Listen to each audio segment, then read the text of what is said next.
Two of the most important concepts in the personal development and self-improvement are mental toughness and the presence of your mind.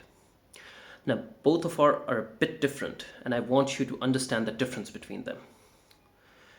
Whenever you want to do something in your life, there are two forces which are working at exactly the same time. And then these two forces are then divided into two more forces, which makes them four. It's like when you start doing something, you're going to have the internal motivation, which is going to come from within you, and there is external motivation, which is going to come from those people who are going to support you. And on the other hand, you're going to have negative associations with the experience that you're trying to get, and they are going to disappoint you and to make you anxious and disappointed. And then there is going to be external enemies who are going to stop you from doing what you want to do. And so what happens is that whenever any kind of emotion occurs within a human body, it occurs on two levels.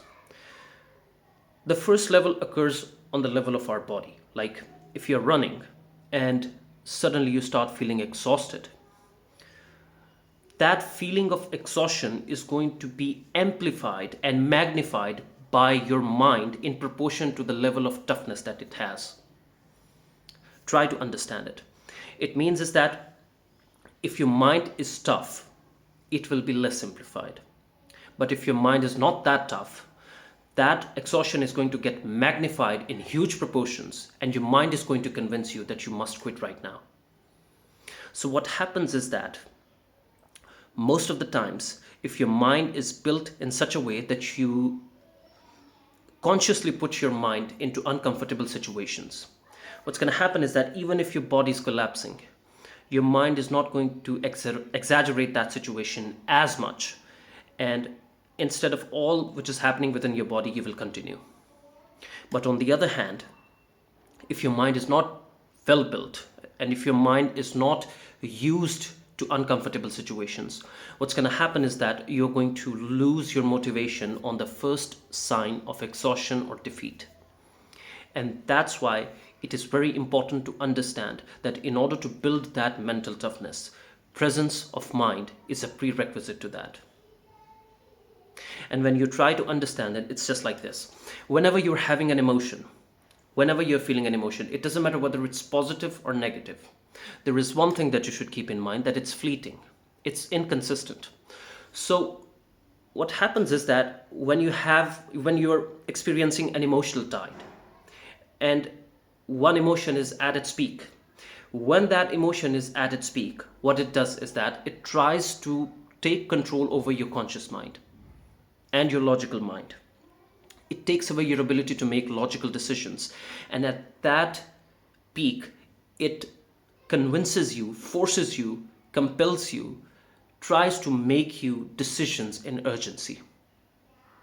And that's a flaw of human nature, which is very successfully exploited by those people who are masters at the mind game, is that they try to force you to make decisions when you're at your lowest. When you are so angry, when you're so desperate, when you're so disappointed, that's the time when they want you to make decisions. Now, what you need to understand is that in order to counter that, you must understand that there is a tide of emotion which goes up. But what you don't realize at that moment, because you're so caught up by that emotion, is that it will come down. And if you can stay patient until that wave of emotion comes down, and you stop yourself from making decisions in that heat of the moment, that's what means that you have kept your presence of mind. That means that you have been able to sustain yourself from committing any erratic or irregular actions, and you have saved yourself from all the trouble which would have happened as a result of your that insensible, erratic, wrong decision that you could have made while you were under the influence of that emotion. So when you're building that mental toughness, you're always going to stay conscious. You will have to keep yourself conscious of all those emotional tides that are happening, and they're going to happen in hundreds of times every single day. But whenever they happen, you have to stay conscious. And once they come down, and you stay patient and you don't make any decisions within that heat of the moment, that's a win. That means that you have kept yourself from committing any sort of disaster or a blunder. And that's how you keep building your presence of mind. And as a result of that, your mind will start getting tougher and tougher and tougher. And a day is going to come when making decisions under stressful situations is going to become fun. So give it a shot. Keep a counter with you. And whenever you feel that your mind is trying to convince you against the goals that you have made for yourself or against the commitments that you have made for yourself and is telling you to quit, just wait until that emotion passes away. And once it goes back, you gain your rationality back and your intellectual capabilities go back to the logical peak. Now is the time to reevaluate the whole situation and to come up with the tools and strategies which are not just going to help you to get out of this situation this time, but they're also going to help you to stay out of trouble in the future. But it only comes when you stay present, you stay conscious of what is happening within your mind, and you refuse to surrender to the animal that lies within all of us.